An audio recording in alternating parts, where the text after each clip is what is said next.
阔的天空，挣脱怀抱，张开了翅膀，我们飞向希望。就算跌倒，不怕嘲笑，继续奔跑。就算烦恼，不会逃跑，坚持到老。失去了全部，还有骄傲。我的人生，我要自己去找。对酒当歌，要深造，吹响青春季节号。年少的热情迎着风飘啊飘，我们前程知多少？吹响青春季节号，年少的热情迎着风飘啊飘。对酒当歌要深造，吹响青春季节号，年少的热情迎着风飘啊飘，我们前程知多少？吹响青春季节号，年少的热情迎着风飘啊飘。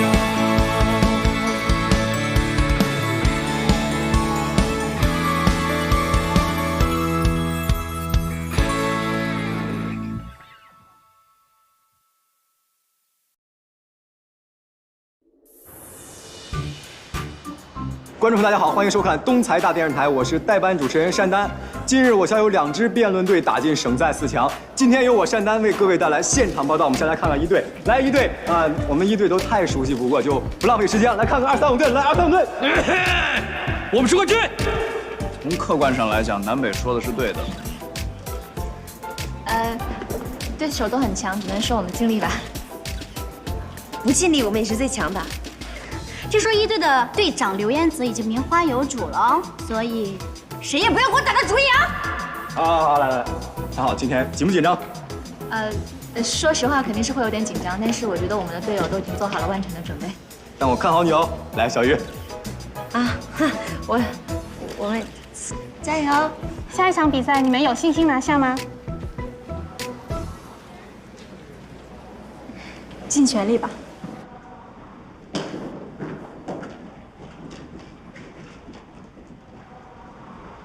看来赢了啊！猜都猜得到。赢了，决赛等你。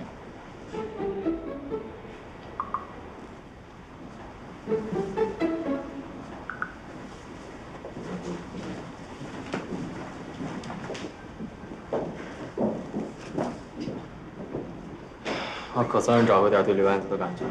什么感觉？想抽他。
哎，你们的队员做得好端正。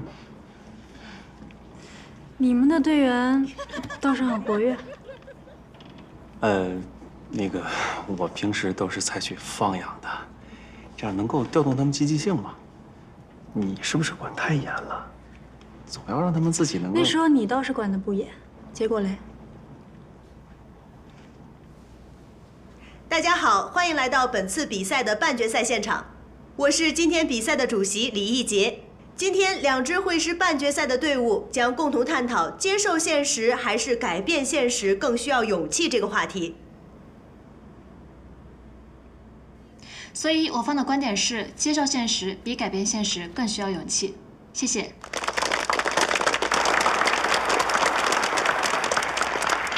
立论不错，扎实清晰，就是结构太陈旧了，现在都不流行三段式了。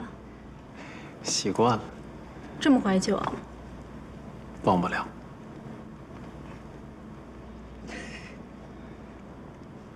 那个定义不错，应该会趁我们没有反应过来，放在第一轮质询吧。嗯，谁想的？算是你帮我想的吧。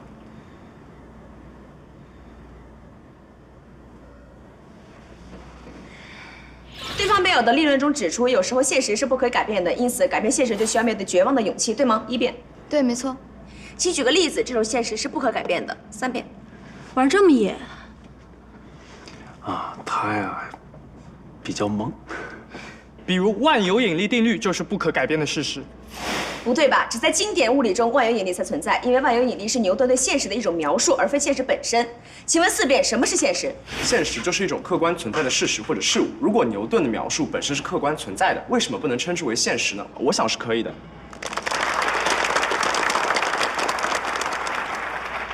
如果现实不可能被改变，那改变现实需要的到底是想象力还是勇气呢？一辩。知其不可为而为之，难道不需要勇气吗？反方违规，不得反问。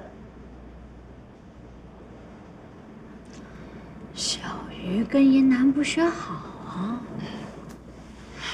不长记性。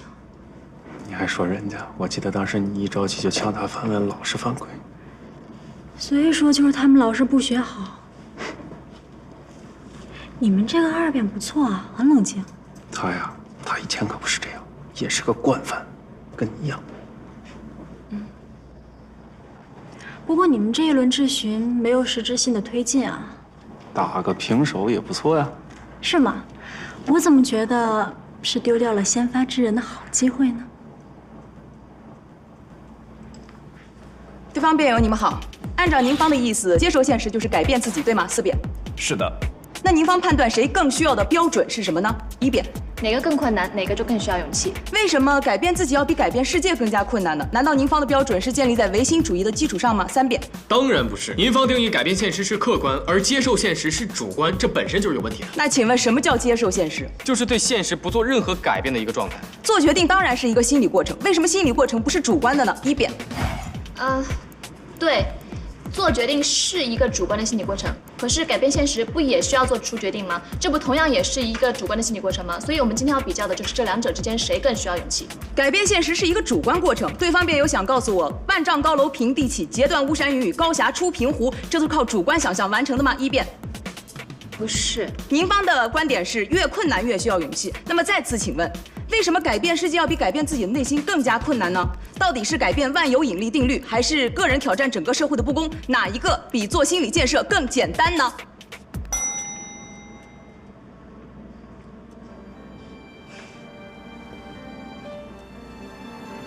我搞砸了。完了，这判断跟定义全都给丢掉了。对方用观众的第一反应来攻击论点，强行将接受现实与改变现实和主客观性质联系在一起，一下子就让我们的论点显得非常的可笑。你觉得我们的进攻有问题？你们这层类比本身就很有问题。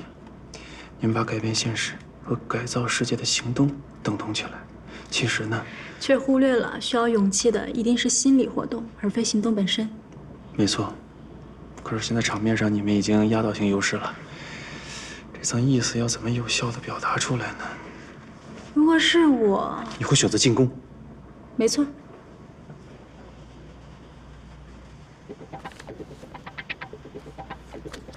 下面有请正方三辩进行质询。您方定义接受现实是不拒绝，而不拒绝是一个被动行为。请问被动行为需要什么勇气呢？三辩。所以改变现实更需要勇气啊。那您方认为是接受现实是完全不需要勇气的，是吗？一辩。今天讨论的不是您方需不需要勇气，而是将接受现实与改变现实两者进行比较。您方接受现实固然需要勇气，但不如我方改变现实更需要。那什么时候不拒绝也需要勇气呢？四辩。南北是第四节的释放。对手问了那么多问题啊？不知道，应该有大招。这叫苏格拉底辩论法，不断的针对对方的观点，发展成延续性的提问，直到出现悖论。为什么问自己的吃货呢？可是论点是对方的呀。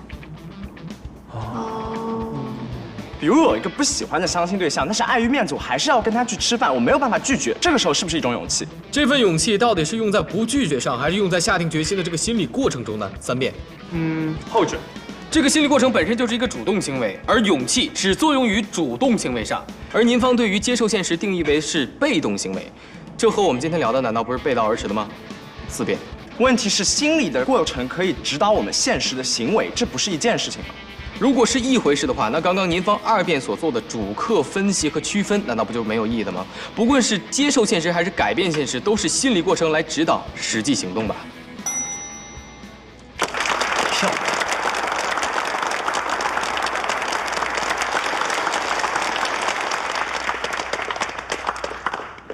拉回来一点。还不错。对方们，你们好。当你们做一个决定的时候，面对未知和已知，是不是未知更困难一点呢？4遍。如果我的面前有2个按钮，第一个按下去我会死，第2个按下去我不知道会发生什么。在这种情况下，已知比未知更恐惧。那请问，社会上随波逐流的人比较多，还是勇于乘风破浪的人比较多？2遍。随波逐流吧。那敢于改变现实的人比较多，还是敢于接受现实的人比较多？1遍。这就不一定了。今天社会发展良好，我们绝大部分人都会选择接受现实。可是80年前抗日战争的时候，难道不是全民族奋起反抗，改变被日本侵略者蹂躏践踏的现实吗？很好，所以那段历史是不是极大彰显了中华民族的勇气呢？为什么抗战需要勇气呢？是不是改变更需要勇气呢？敢于对抗侵略者当然需要勇气，可是敢于直面自己，面对真正的现实，这份勇气就更加可贵。这就是为什么在面对日寇之时，急于改变现实的速胜论和无法接受现实的必败论都纷纷破产的原因。只有当我们认清现实，才能找到真正的胜利之道。论持久战。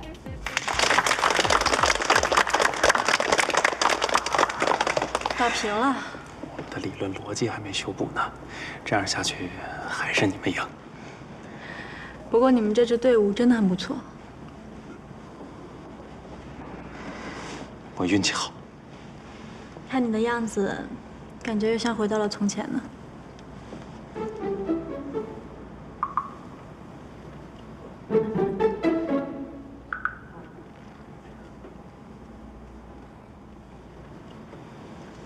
其实我专心看比赛。哦。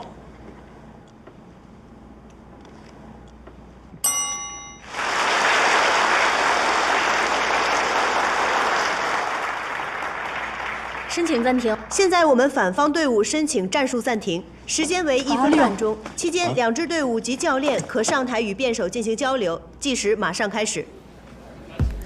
接下来就是要保住咱们的微弱优势，但他们反攻的节奏已经起来了，所以我叫暂停来打乱这个节奏。打得漂亮，但是对方仍有少量的优势，我估摸着总分上要比咱们领先个2、3分，但是不要怕，咱们一定打得回来。点点，对方教练叫暂停。是为了打乱我们的节奏，不要慌。下面最重要的是修补理论，下一个环节是小结。王楠，你来。好。暂停结束之后，他们应该会让4遍来做小结，目的是修补理论。不论从哪个角度切，我们都按照原计划做拆解，明白吗？好，知道了。小结，绕开刚才的进攻点，从改变现实不具有绝对可行性来拆解对方立场，怎么样？对，因为现实有很多不可行。单纯的等同于困难程度就没有意义了。这虽然不伤害我们的利润，但胜算太小。不行，我觉得我们得直面质询中的问题，从改变现实更需要勇气走。可是这个点刚才已经被打掉了，可以打回来，只有打回来才能赢。有把握吗？请2队教练回到观众席，比赛继续。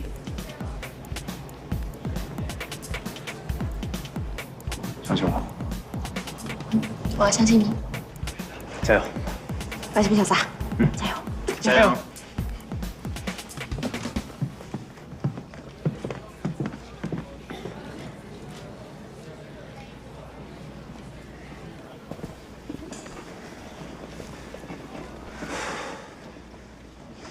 措手不及。好，那么比赛环节继续，下面有请正方任意辩手做质询小结。谢谢主席，大家好。今天这场比赛，我们当中必然有一方将止步于此，含恨离场。但当我们需要面对困难的时候，应该如何选择？面对它，还是逃避它？逃避现实真的很容易，我可以大闹会场，我可以说这场比赛有黑幕，我可以从此不再参加辩论，我也可以说我没有失败。但是如果面对它呢？我必须承认自己技不如人，我要感谢对方，即使自己有不甘和遗憾，也要微笑着去面对。但是对于每个辩手而说，每场比赛都输得心服口服吗？对于辩论赛的评判来说，有一个绝对客观的标准吗？没有。但当我们每次输掉我们认为不该输的比赛时，当我们不能再代表自己学校参赛时，当我们为了自己的热爱必须去参加一些不算比赛的比赛时，我们应该如何选择？面对它，还是逃避它？对方没有说改变现实是对抗这个世界的规则，这很难。改变现实面对的是一切未知，这很难。改变现实还有一种巨大的风险，叫我可能失去更多，这很难。但对方辩友，有一样东西，改变起来比这些所有加起来都要难，都要艰巨的多，那就是我们自己。当我们接受的是现实，那意味着要改变自己；当我们坦然接受要战斗的事实，那意味着要改变懦弱的自己；当我们要接受失去亲人的现实，那意味着要改变这个习惯于依赖的自己。如果要接受曾经因为他的懦弱和犹豫失去了一生的真爱，因为之前的迷茫和胆小做了很多糊涂事儿，也说了很多糊涂话的自己的时候，我们必须把自己改变成敢于追求并且知道自己想要什么。这不困难吗？这太困难了。我方认为，接受事实比改变事实更需要勇气，因为这是一个坦然的过程，这是一个自我塑造的过程。在这个过程里，我们虽身处泥沼，但心向星光。谢谢。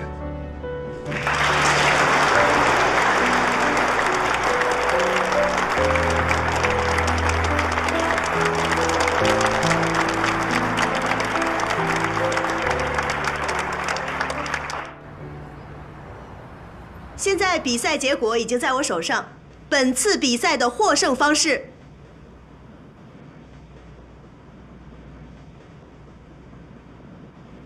235辩队，恭喜235冲入决赛。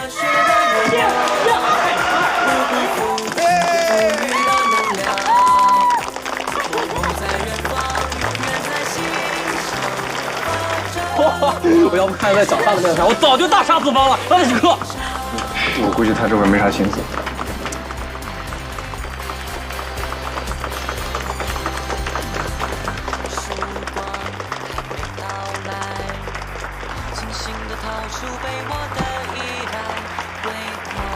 恭喜！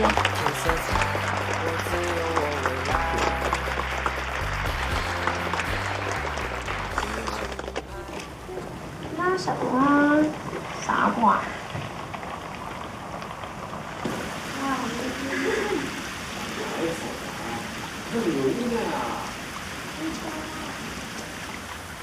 今天麻烦你了，还让你专门送我一趟。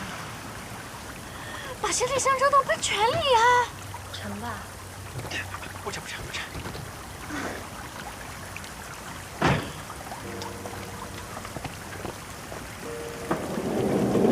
上啊，不能让他走啊！上啊，你箍住他呀！壁咚啊，掐稳啊！不好意思，我太激动了。那再见。再见。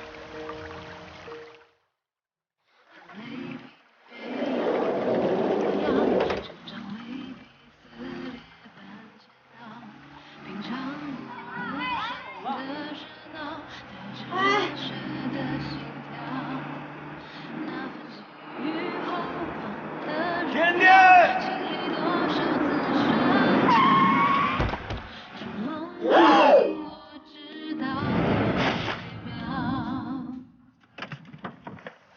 这么快，我还以为要追一会儿。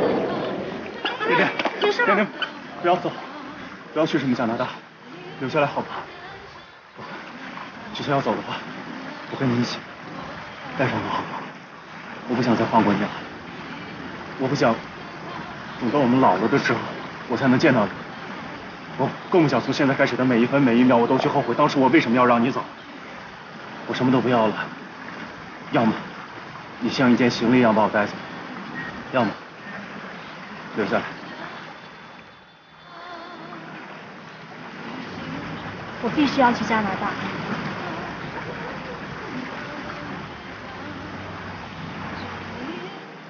但是我是去探亲的，还会回来的。我这次回来，你可不许再跑了。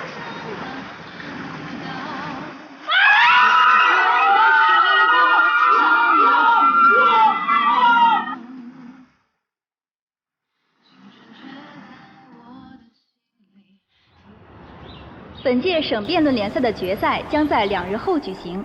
挺进决赛的2支队伍分别是我校校辩论队和我校原2队现在的235辩论队。我校校队在队长刘彦泽的带领下，以总积分第1的成绩最先闯入决赛。值得一提的是，4名选手在去年联赛中以同样的配置获得了亚军的优异成绩，而235队作为最后一支获得联赛名额的社会队，最初并不被看好，但作为本次赛事中最大的黑马，最终以全胜纪录杀入决赛。让我们敬请期待这场巅峰对决。讨好队长，这次比赛你们爆了个大冷门，赛前有想到吗？我们一开始也没有想那么多，只想着把每一场比赛都打好。那个根本就不用想，都是我们意料之中的事情。决赛的对手还是1队，之前有过2次败北的记录，这次有信心吗？我们会继续努力的。我们当然有信心了，特别有信心。我跟你说，1队在学校里趴窝的时候，我们在外边早磨练很多久。马楠同学，作为235队的三井寿，再次回归赛场，有什么感触呢？我觉得讨好之前带这些问题儿童还是挺辛苦的。我给大家介绍一下我自己啊，我是我们235队的中流砥柱，我叫南北，然后是那个流川枫的外貌，然后那谁的实力，别，实力还有我就是南北，谢谢大家，请大家记住我，谢谢。那你们认为这次比赛胜负的关键在哪儿？可能是1队的刘彦泽吧。不是，我。怎么样？有没有陶醉在我的盛世美颜里？你说我要是因为你太丢辩论队的人跟你分手，不算是无理取闹吧？我发现这几天你们呐都没有了之前的斗志，就连团的这种脑子不装事的人都开始抑郁了。我怎么就脑子不装事了？我那是紧张。我也挺紧张的，我都已经2天没有怎么睡好觉了。你不紧张的呗？我只有大仇将报的兴奋感。马兰，你呢？我没什么感觉，但是如果小孩紧张的话，我可以提前培养一下。我就纳闷了，你们都紧张个什么劲儿啊？咱们离冠军只有1步之遥了。怎么说呢？就是你有一个目标，当它还很远的时候，你就像打了鸡血一样，特别有劲的往前冲。但这个目标突然触手可及了，你就患得患失了，生怕一个不小心，这些努力就都白费了。啊，对，我虽然总结不出来，但就是这种感觉。我怎么就是感觉不到呢？对不起，你声音太大条了吧？也是好事。好了，马上就要参加比赛了，有压力是很正常的。我们要把压力化成动力，开始准备比赛吧。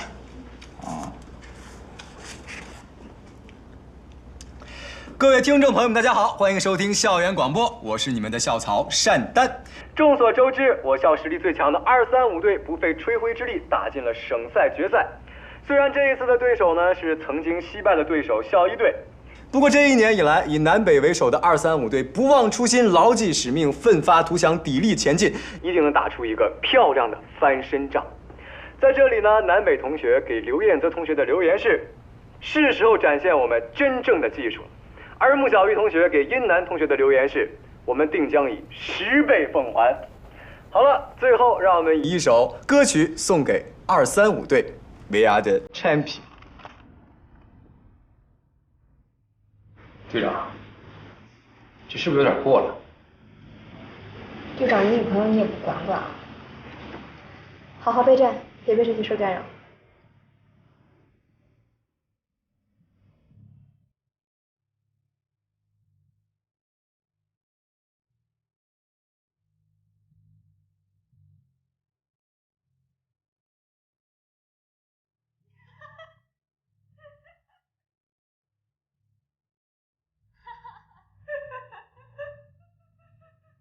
你给了多少钱？肺腑之言。南北，你这样怎么打败刘彦泽呀？别管他，别管他，他脑子有问题。我们继续，我们继续。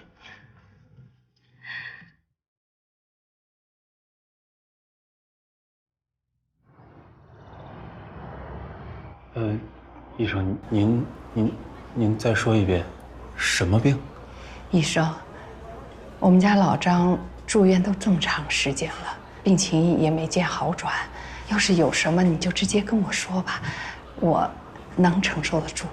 教授得的是腰椎椎体狭窄，这也是导致他经常腰腿疼痛的原因，加上有椎体骨质增生的发展趋势，所以，我建议尽快做椎板切除和神经根减压的手术。哦，手术啊，那能不能物理治疗呢？教授的左手臂和右腿发麻有半年了吧？是啊，好，是半年对吧？啊，差不多。如果不做手术，教授发病的频率和间歇性跛行的情况会越来越严重，甚至于会发展到下不了床的情况。啊，这么严重吗？那手术风险？一般这样的手术有90%的把握，也不要太担心。但是是什么？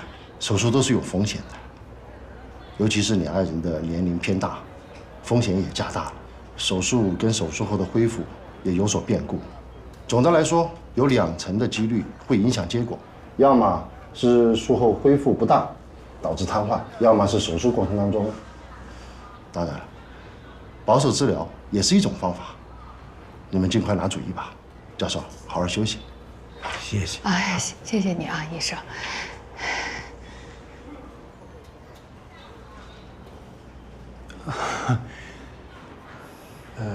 不是还有80%把握吗？比明天能醒过来的几率要大。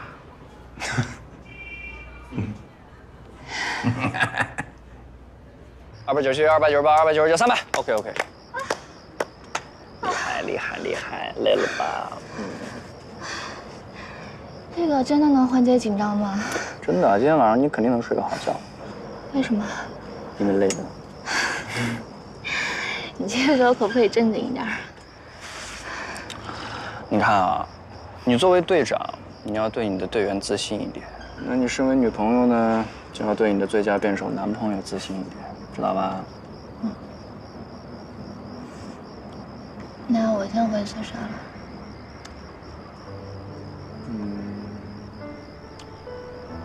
那我数10下我就回去。好，我跟你一块数。1、2、3、4、5、6。自己而存在，不用才是真正的自由，因为不用才是自由，不用意味着自己而存在才是真正的自由。世上有无为之事。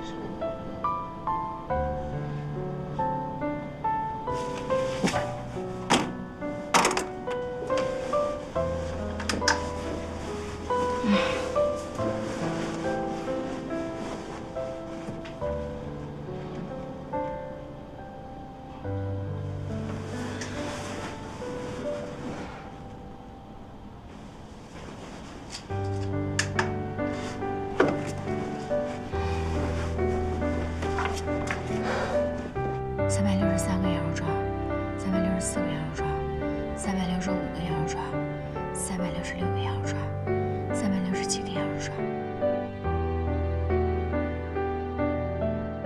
本场比赛的获胜方为反方，恭喜他们！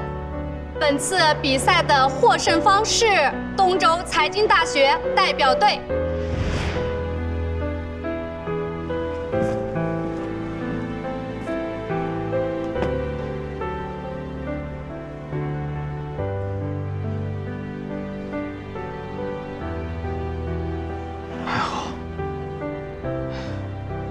心态稳的一批。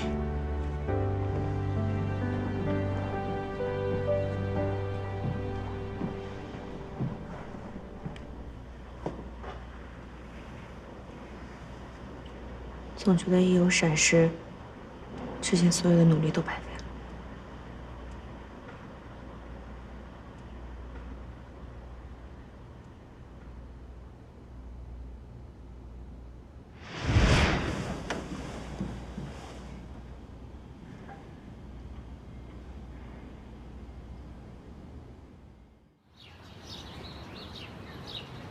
那我们现在来盘一下下次比赛上场的人数吧。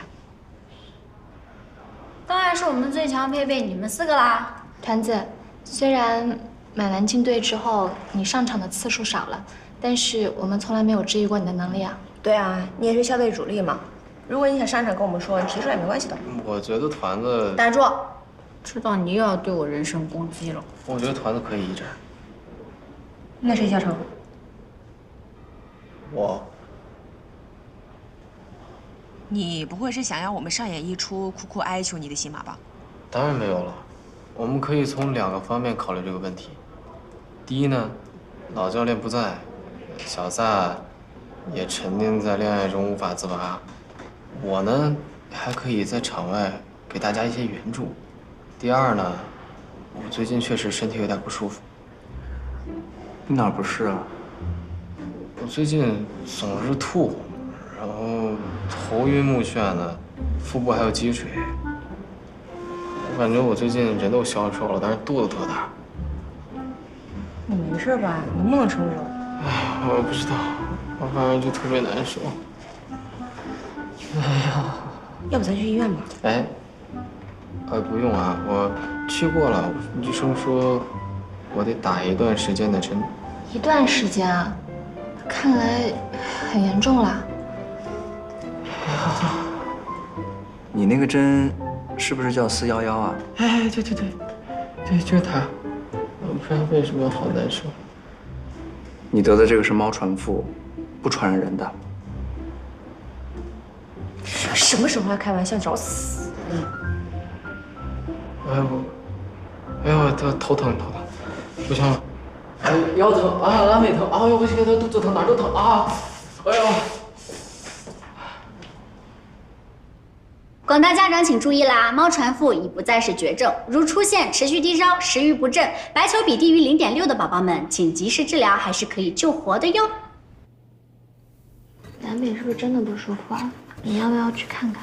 他呀，肯定是最近小鱼的心思都在比赛上，忽略了他，所以就矫情找存在感呗。估计是昨天被咱们给怼狠了，今天想要重视一下这个比赛。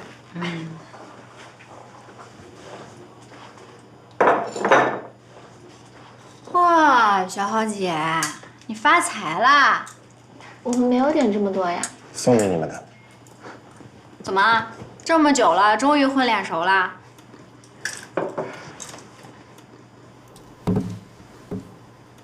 今天怎么收这么早呀？我还想看小杨唱歌呢。就是。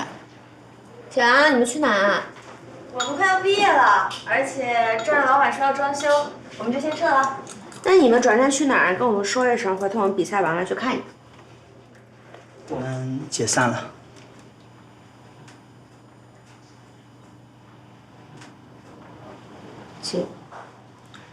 解散了。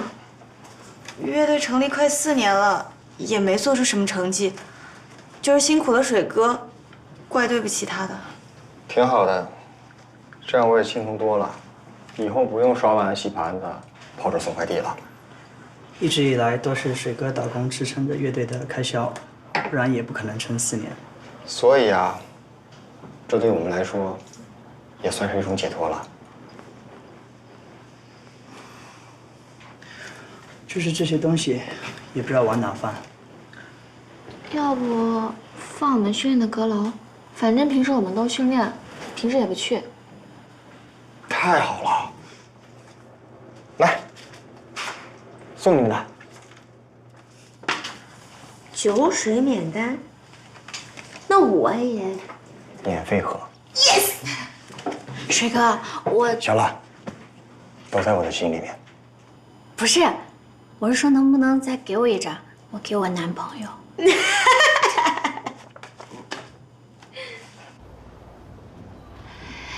医生，您说有80%的希望，也就是说不会有事儿吧？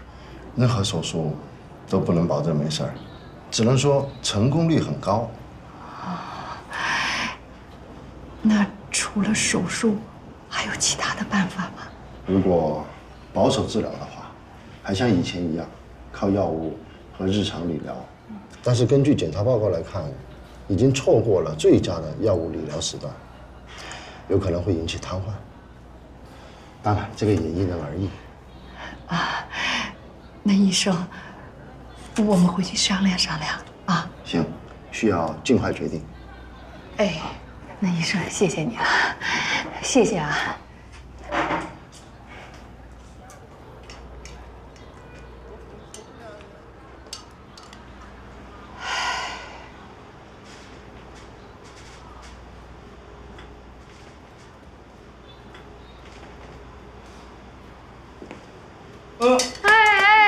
背着我偷吃什么呢？啊，我看一看啊，我看看。小撒，不听话的孩子，我说我不能吃油腻的，我生病了。孩子一番心意，非送这么一个肉来，扔了可惜，我就吃。行了，行了，行了啊！就吃了一口。老伴儿啊，我告诉你一个好消息啊！啊，刚才我跟医生谈过了，医生说呢，以你目前的情况，不用做手术。所以呢，你想吃什么就吃什么，想吃什么呢就跟我说，我给你去做。但是呢，你这个血脂啊、血糖有点高，所以呢，你还得控制一下。听明白了吗？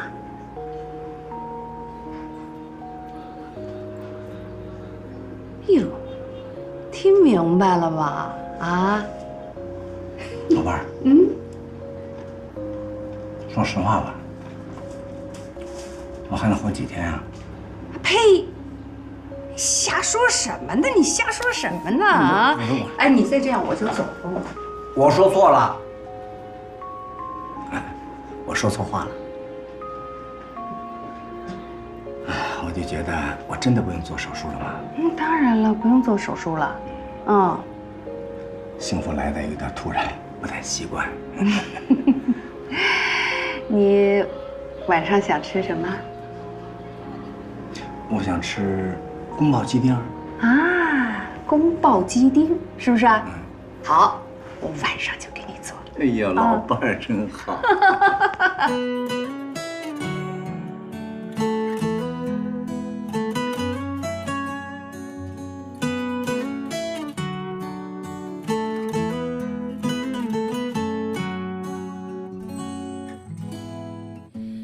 风儿走了，鸟儿飞了，太阳落下。那个，我们2队马上就要比赛了，总是这样见面会不会不是很好？要不比赛前我们先不见了。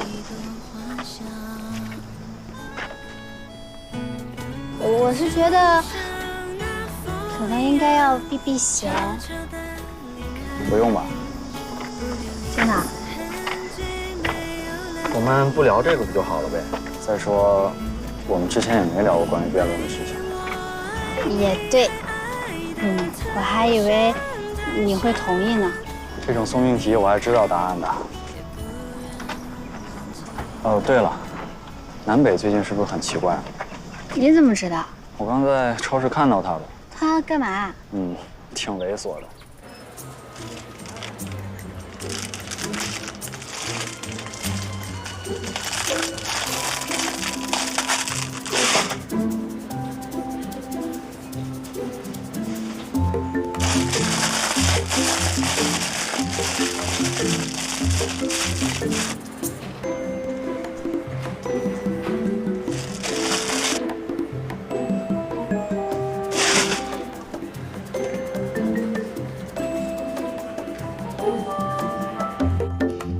南北那回训练又没来，我一会儿逮着他就把他对折扔护城河里面喂鸭子。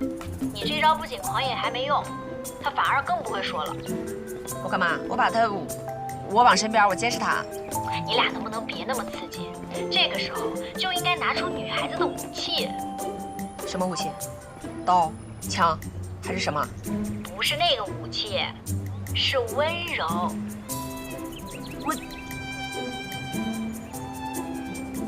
不会呀，我。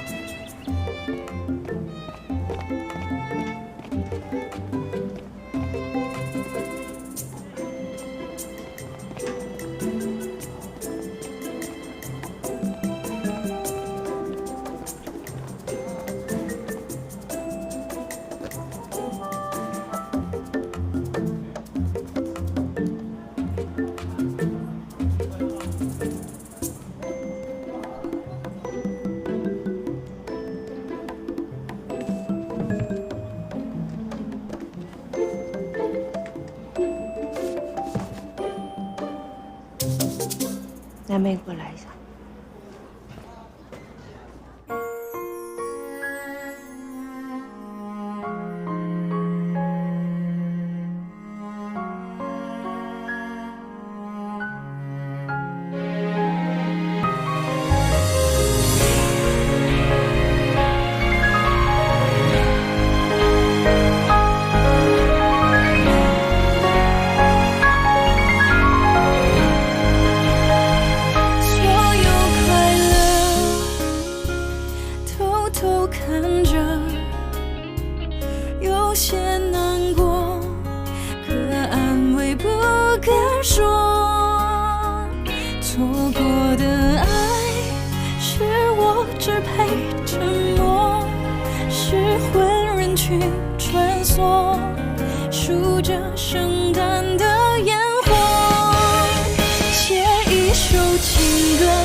你的谦虚，统统都删去，写一首情歌给你，唱不出委婉待续。我把心也填满了空气，只留下回忆。